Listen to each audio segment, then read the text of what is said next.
Je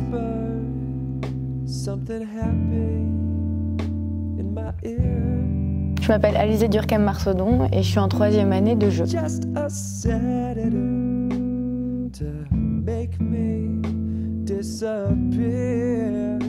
Pas du tout. En fait, j'avais jamais fait de théâtre avant mes 19 ans. Avant ça, je faisais beaucoup de danse et à partir de mes 12-13 ans, je voulais absolument faire de la danse. Pendant un temps, je voulais être astronaute, donc rien à voir. Et puis après, je me suis dit que j'allais être danseuse étoile. C'était encore un truc avec les étoiles sans doute. Donc j'ai fait beaucoup de danse et à 19 ans, j'ai arrêté finalement la danse. Je suis venue au théâtre à 19-20 ans en faisant des études d'art du spectacle à la Sorbonne Nouvelle à Paris. Puis après, une école qui s'appelait le Studio Müller et maintenant je suis à l'ENSAT. Voilà. Je crois que je me suis déterminée à vouloir être vraiment actrice 2-3 ans après avoir commencé le théâtre, vers 22 ou 23 ans.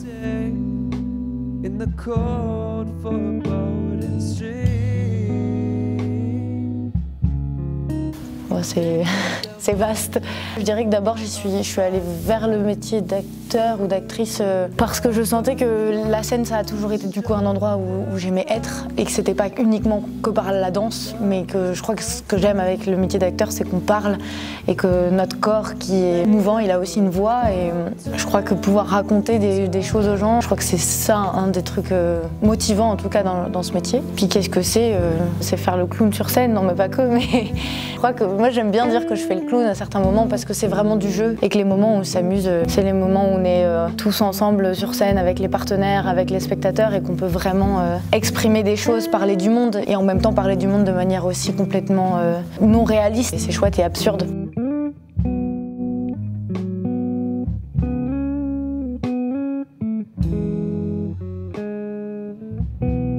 Déjà, je crois que le travail du chant, j'ai adoré parce qu'avec la prof, ça se passait très bien. Et j'en avais fait aussi du chant quand j'étais petite et elle m'a réconcilié un peu avec ma voix chantée aussi et c'était très agréable. Ça m'a surtout beaucoup apporté dans mon jeu aussi, même si ça paraît étrange, c'était tellement du chant interprété que ça m'a beaucoup aidé, ça m'a beaucoup libéré, je crois. Le travail avec Vincent Garanger qu'on avait fait autour des écritures de Jean-Luc Lagarce, où ça c'était hyper intéressant, c'était tellement concret dans tous les conseils qu'il donnait, etc. pour ce qui est de l'interprétation. Dès qu'il y a des vrais conseils qui sont concrets, et ben tout le jeu peut devenir concret et ça part pas n'importe où, mais c'est vraiment un endroit de présent qui est hyper agréable.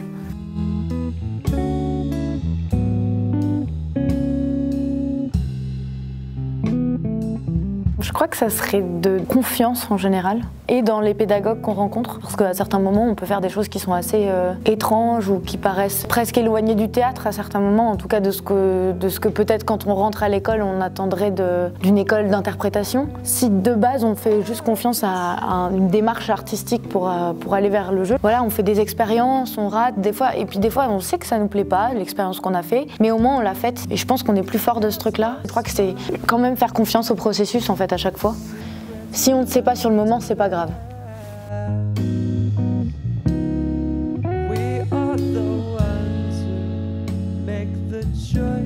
Du coup, la danse, ça a fait partie de ma vie pendant très longtemps. Aujourd'hui, ça l'a fait aussi un peu à l'école, ça en a fait partie parce qu'on a eu pas mal de danse et que je pense avec mes expériences aussi, c'est passé par le fruit du hasard pas mal de projets où je me suis retrouvée à devoir jouer et danser aussi. Ça, c'est quelque chose dans des projets futurs. Moi, ça, c'est un truc qui m'intéresserait, je crois, de me dire que du coup, je peux réconcilier la pratique de la danse et du théâtre ensemble et pouvoir en faire sur une scène de théâtre. Ça m'intéresserait beaucoup.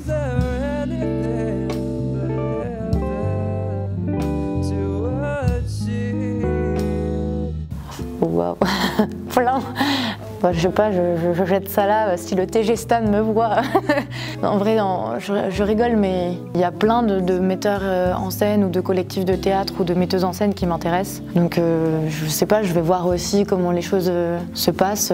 Travailler encore avec des gens que j'ai rencontrés dans l'école parce qu'il y a des metteurs en scène, des lighteux, des sondiers, etc., des scénographes. Qui font des choses hyper intéressantes, qui ont des projets hyper intéressants et je crois que quand même un des trucs aussi qui m'intéresserait c'est de continuer à travailler avec les créatifs d'ici.